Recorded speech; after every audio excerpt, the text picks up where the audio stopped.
તો આજે અમે ફાઇનલી અમારી દીદીના ઘરે અમે આવી ગયા છે. દીદી સુરતમાં રહે છે. લોકેશન તો નહીં કહી શકું, પણ તમે લોકો કહેતા હતા ને કે તમે ક્યારથી ઓળખો છો, તો દીદીના મોઢે જ પૂછી લો કેટલા મહિના થયા અમે એકબીજાને ઓળખીએ છીએ ને. આઈ થિંક અમે 1 વર્ષ કમ્પ્લીટ થશે અમને એકબીજાને ઓળખવામાં. પણ આ ફર્સ્ટ વાર મારા ઘરે આવ્યો છે અને ક્યારનો સવારનો આવ્યો છે અને કહે છે હું આમ જાઉં છું તેમ જાઉં છું. અત્યારે હું અડધી રાતે ત્યારે હું એને ઘરે લઈને આવી છું. લકડીને તાયકો પછી આવ્યો છે મારા ઘરે.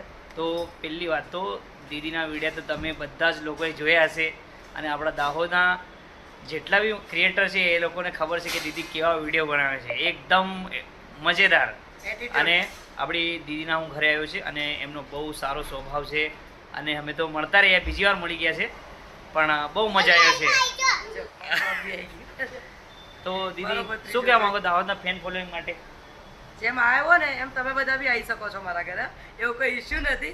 બાકી હા, હું દાહોદ આવી તો મળીશ બધાને. અને હા, આપણે વિડીયો પણ સાથે બનાવશું. આની યારે તો અમે એક સોંગ શૂટ કરવાના જ છીએ, પણ હા મારી ચેનલ બી છે, એને સબસ્ક્રાઇબ કરજો. તો આની જેમ ડિસ્ક્રિપ્શનની અંદર બેનની આઈડી, યુટ્યુબ આઈડીની લિંક હું મૂકી દઉં છું, અને બેન સાથે અમારો એક વિડીયો આવી રહ્યો છે સરસ. યુટ્યુબમાં એ તમને સરપ્રાઈઝ ડાયરેક્ટ વિડીયો અપલોડ થશે.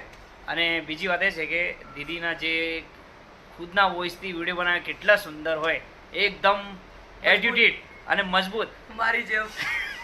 અને બસ તમે લોકો ખાલી દીદીની રાહ જુઓ. હું દીદીને દાહોદ લઈને આવું છું, તમને તારીખ ફિક્સ કરી દઈશ.